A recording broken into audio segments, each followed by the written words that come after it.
इतना काम कठिन है सब जगह भारत में और बिहार के लिए विशेषकर कि बिहार के स्पेशल राज्य के दर्जा देवे वाला बात कहे वाला लोग के मुंह पर एक तरह से तमाचा लगले है। पहलियल हम कहीं कि जस जस सुरसा बदन बढ़ावा, दास दुगन कपि रूप दिखावा।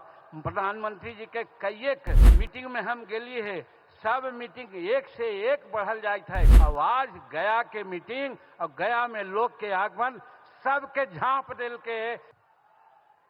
सबसे पहले हम अपनी सबसे आज्ञा चाहिए कि मगध के धरती है, इसलिए हम अपन बात मगहिए में अपने सबसे कहवाई है न विचार।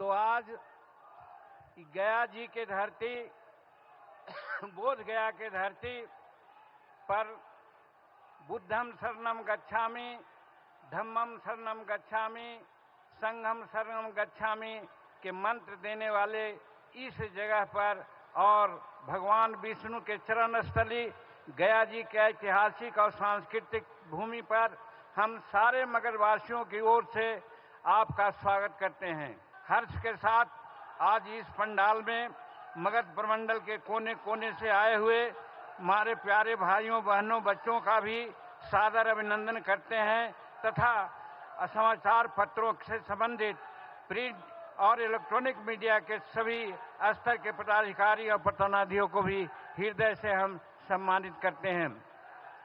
आवाज जैसन कहलियो कि हम मगह में ही अपन बात अपने सबसे कहबई, तो हम प्रधानमंत्री जी के स्वागत में हम कहल चाहिए इतना काम कठिन है सब जगह भारत में और बिहार के लिए विशेषकर बिहार के लिए इतना ज्यादा काम कठिन है कि बिहार के स्पेशल राज्य के दर्जा देवे वाला बात कहे वाला लोग के मुंह पर एक तरह से तमाचा लगले है कि भाई ओकरा से ज्यादा आज काम होले है।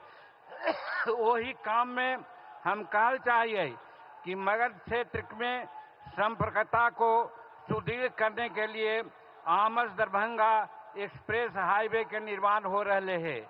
दूसरा, कोलकाता पोर्ट से बिहार के संपर्कता हेतु वाराणसी कोलकाता एक्सप्रेस के निर्माण भी हो रहे हैं तथा गया औरंगाबाद जिले से वो गुजरते। ओकर बाद गया जिला में 1300 एकड़ में इंडस्ट्रियल मैन्युफैक्चरिंग क्लस्टर का निर्माण भी हो रहे हैं, जेकरा से मगध क्षेत्र में उद्योग से धंधों में विकास होते। बिहार राज्य के ऊर्जा सुरक्षा के लिए नबीनगर औरंगाबाद में 3000 करोड़ रुपए के लागत पर 2400 मेगावाट के नया थर्मल पावर का निर्माण भी हो रहे हैं। उतने ना ईस्टर्न डेडिकेटेड फॉरेन कॉरिडोर के सोमनगर से लेकर के गया पंडाल भाग तक भी निर्माण हो रहे हैं।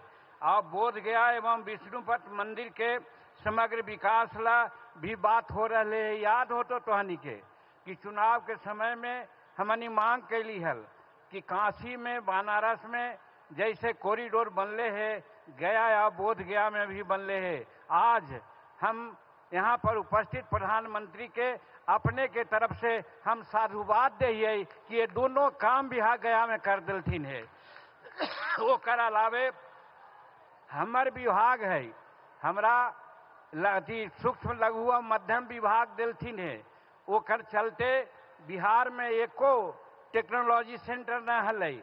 वो तरह से इनका आदेश से हम भारत में सरकार से गया में TTRC की स्थापना के निर्णय ले ली है और पटना में भी वो करे कार्यक्रम चले थे, मशीन वगैरह आ गए है।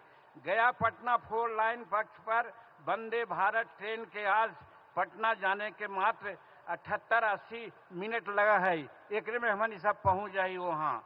अरवल जहानाबाद बिहार शरीफ पक्ष की ओर से भी लेन की सहमति प्राप्त हो गए है। उतने ना गया जिला में IIM और सेंट्रल यूनिवर्सिटी के भी स्थापना होले है। ये सब प्रधानमंत्री के कृपा से होले है। यही लिए हम इनका बढ़ चढ़ के भी स्वागत करे हिये। और ओकर बाद हम कहल चाहिए कि गया में जैसे पहले हम कहलिए कि हमरा विभाग दिल थी कह करके कि मांझी जी हम अपन कल से सपना के विभाग तोरा दे थियो, तो आज सही कैसन कहलियो कि एगो भी बिहार में टेक्नोलॉजी सेंटर न है। टेक्नोलॉजी सेंटर ऐसा हुआ है जहां मिसाइल बना है, जहां स्पेस में जाए वाला मशीन बना है, जहां आदमी के खोपड़ी बना है, ऐसन ऐसन यंत्र बना है। औसन दो गो टेक्नोलॉजी सेंटर बिहार में हमनी सैंक्शन करा दिए, एक गया में और एक पटना में। ओकर अलावे ओकरा से छोटा एगो बोला है एक्सटेंशन सेंटर, तो एक्सटेंशन सेंटर भी हम 7 गो बिहार में करा दिली है। ये सब प्रधानमंत्री जी के कृपा है। और वो है मुजफ्फरपुर, सारण, रोहतास, राजगीर और पूर्णिया में, और दूसर संग्रामपुर जिला मुंगेर में और झंझारपुर जिला मधुबनी में। ये 7 एक्सटेंशन सेंटर के भी स्वीकृति दिली है अपना विभाग से। और खादी ग्राम उद्योग से KVIC के एक्सटेंशन सेंटर बोध गया में भी स्थापन हो रहे हैं। और MSCB मंत्रालय के तरफ से NIC के टेक्निकल सर्विस संस्था और मगध विश्वविद्यालय में कम्प्लेक्स में शेड्यूल कास्ट शेड्यूल ट्राइब से हब के भी स्थापना करल जा रहे हैं।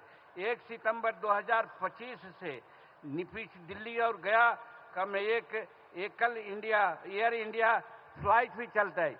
जहाज जो एगो चला है प्रधानमंत्री के कृपा से 1 सितंबर से एयर इंडिया के फ्लाइट भी बिहार से चले, तो हम समझियो गया से दिल्ली जाए में बड़ी सुविधा हो तो सबके। और गया जी रेलवे स्टेशन का जो अमृत भारत स्टेशन योजना के तहत विश्व स्तरीय स्टेशन बनावल जा रहे हैं, वो भी अपने आप में एक उपलब्धि है। इला भी हम प्रधानमंत्री जी के दिल से स्वागत करते ही। उतने ना जल शक्ति मंत्रालय भारत सरकार द्वारा नमामि गंगे योजना के अधीन नमामि निरंजना फल्गु अभियान की शुरुआत 20 फरवरी 2024 के तत्कालीन राज्यपाल बिहार के राजेंद्र विश्वनाथ अरलेंकर जी के द्वारा करल गए हल। इस योजना के अधीन तत्कालीन प्रधानमंत्री जी अटल बिहारी वाजपेयी जी के सपना के अनुसार नदी से नदी जोड़ो कार्यक्रम के अंतर्गत सोन नदी से पानी घोड़ा घाट के नजदीक निरंजना में गिरा करके फल्गु नदी के जो आज अंता सलीला के अभिशाप सीता मैया दिलथिन हल, वो अभिशाप के दूर करेला, उसे मिटावेला कार्य चल रहे हैं। और ये भी उल्लेखनीय है, कुछ लोग कहा थी कि सोन नदी में पानी न है। हम कहलिए है और बिहार भारत सरकार बहुत एक्टिव है कि सोन नदी से पानी खास करके बाण सागर योजना जो 1993 में लागू हो भारत सरकार, मध्य प्रदेश सरकार, उत्तर प्रदेश सरकार और बिहार सरकार गफूर साहब के मंत्रिमंडल में ओकर अनुसार 25% पानी सोन के देवेल है। वही पनिया चल रही थे फल्गु में, और फल्गु अंत सलीला न सतत सलीला होकर के सीता जी के अभिशाप से हमनी दूर करे के प्रयास करे थिए। और इला प्रधानमंत्री जी के हम बहुत बहुत धन्यवाद दिए। और मगध क्षेत्र पे और भी जो कुछ योजना है सेकरा करेला प्रधानमंत्री जी ने स्वीकृति दे दी है, वही ला हम उनका धन्यवाद दिए कि Amas Darbhanga express way highway के निर्माण हो रहे हैं। और कोलकाता पोर्ट से बिहार के संपर्कता हेतु आप वाराणसी कोलकाता एक्सप्रेस का भी निर्माण हो रहे हैं, जो गया एवं औरंगाबाद जिला से गुजरते। सोच रहो कितना बड़ा बात हो रहे है प्रधानमंत्री जी के कृपा से। गया जिला में 1300 एकड़ में इंडस्ट्रियल मैन्युफैक्चरिंग क्लस्टर का निर्माण हो रहे हैं। इससे मगध क्षेत्र के उद्योग धंधा का विकास होता है। ये सब प्रधानमंत्री और नीतीश कुमार जी के कृपा से हो रहे हैं। और बिहार राज्य के ऊर्जा सुरक्षा के लिए नबीनगर औरंगाबाद में 30,000 करोड़ रुपया के लागत से 2400 मेगावाट के थर्मल पावर प्लांट के निर्माण हो रहे हैं। ये सब प्रधानमंत्री के कृपा से है। ईस्टर्न डेडिकेटेड फ्राइट क्लस्टर के सोननगर गया पंडाल मार्ग पर भी निर्माण काम चल रहे हैं। और बोध गया विष्णुपद मंदिर के समग्र विकास के लिए जैसे कहलियो कि बोध गया और विष्णुपद मंदिर के एक क्लस्टर भी स्वीकृत हो गए है। और ओकर अलावे गया पटना 4 लेन पथ एवं वंदे भारत ट्रेन के अब पटना जाने में मात्र 75 और 80 मिनट लगे है। पहले हमनी गया और पटना जहाली 3 घंटा में, आज 1.25 घंटा में। अभी कहल गए कि हमारे मुख्यमंत्री जी वहाँ से 9 बजे चलती है और 10:30 बजे बोध गया पहुँच गलती है। ये सब प्रधानमंत्री जी के कृपा से है। अरवल जहानाबाद बिहार शरीफ पथ पर 4 लेन के सहमति प्राप्त हो गए है और गया जिला के IIM और सेंट्रल यूनिवर्सिटी का स्थापना होले। इतना काम मगध के लिए और गया जी के लिए ये प्रधानमंत्री और नीतीश कुमार के कृपा से हो रहे हैं। इस वजह से हम दोनों जन के धन्यवाद दिए और स्वागत कर रही है।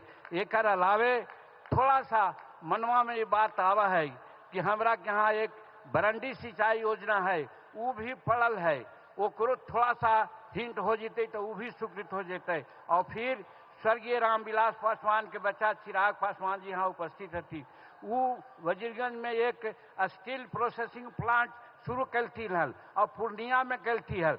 पूर्णिया में काम चल रहे है लेकिन वजीरगंज में न चले थे। हम एकरो प्रयास के लिए और हमरा लगा है कि एकरो में काम आगे बढ़ जीते। ये सब बात लेकर के हम प्रधानमंत्री जी के आज स्वागत कर रही है। और सबसे ज़्यादा स्वागत ये गुण कहिए कि पढ़लिए हम कहीं कि जस जस सुरसा बदन बढ़ावा तास दुगन कपि रूप दिखावा। प्रधानमंत्री जी के कई एक मीटिंग में हम गेली है, सब मीटिंग एक से एक बढ़ल जाए थे। और आज गया के मीटिंग और गया में लोग के आगमन सबके झांप दिल के ई वजह से तोहानी के हम बहुत बहुत शुभकामना दियो, बहुत बहुत धन्यवाद दियो। और यही बात कह करके हम प्रधानमंत्री के हृदय के कोना से स्वागत कर रही है और उनका दीर्घायु होवे के हम प्रार्थना कर रही है। बहुत बहुत धन्यवाद।